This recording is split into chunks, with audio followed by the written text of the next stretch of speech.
विलुप्त तो हो जाएंगे।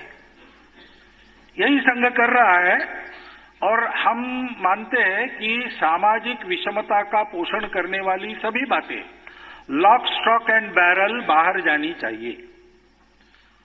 हम विषमता में विश्वास नहीं करते।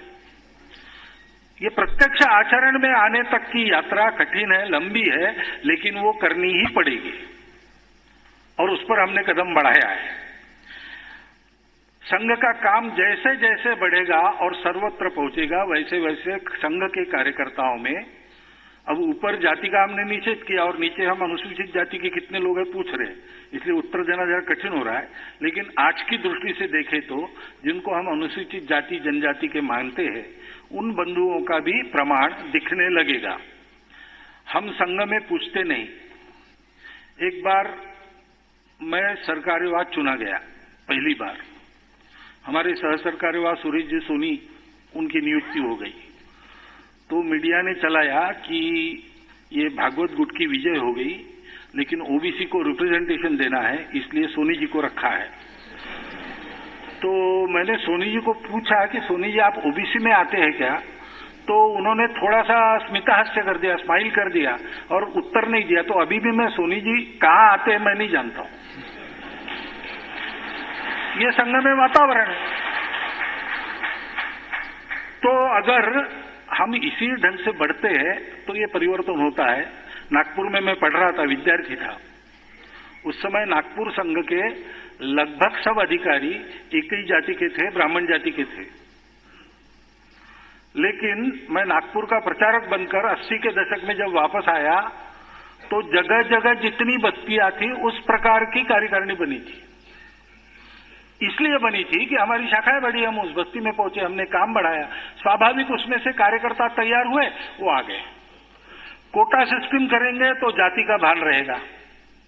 सहज प्रक्रिया से सबको लाएंगे तो फिर जात नहीं रहेगी। सहज प्रक्रिया लाते समय लाने वालों के मन में ये भान रहना चाहिए, क्योंकि स्वाभाविक प्रवृत्ति मनुष्य की अपने जैसे को पकड़ने की होती है। हमको अपने जैसे को नहीं पकड़ना है, सबको पकड़ना है। ये ध्यान रखकर अगर काम चलता है तो ऐसा होता है। 50 के दशक के संघ में आपको ब्राह्मण ही नजर आते थे। आज के संघ में क्योंकि आप पूछते हैं तो थोड़ा बहुत मैं देखता हूं तो मेरे ध्यान में आता है कि जोन स्तर पर, प्रांत और प्रांत के ऊपर जोन स्तर पर सभी जातियों के कार्यकर्ता आते हैं। अखिल भारतीय स्तर पर भी अब एक ही जाति नहीं रही, ये बढ़ता जाएगा। और संपूर्ण हिंदू समाज का संगठन जिसमें काम करने वालों में सभी जाति वर्गों का समावेश है, ऐसी कार्यकारिणी आपको उस समय दिखने लगेगी।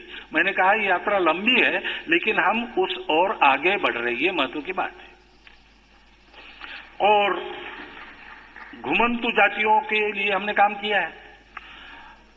मैं मानता हूं कि स्वतंत्रता के बाद उनकी दखल लेकर काम करने वाले हम पहले होंगे।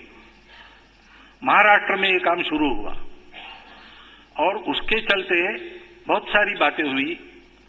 उनको स्थिर करना, उनके बच्चों को शिक्षा में भेजना, शिक्षा प्राप्त करके वो समाज में आगे बढ़े इसको देखना, उनकी जो परंपरा से आने वाली रूढ़ियां कुरीतियां है उसको हटाने का भाव उनके ही मन में उत्पन्न करके उसको निरस्त करना, आदि आदि सारी बातें करते करते कार्य का परिणाम ऐसा हो गया कि पहले महाराष्ट्र सरकार ने और अब केंद्र सरकार ने भी उनके लिए एक अलग कमीशन बनाया है।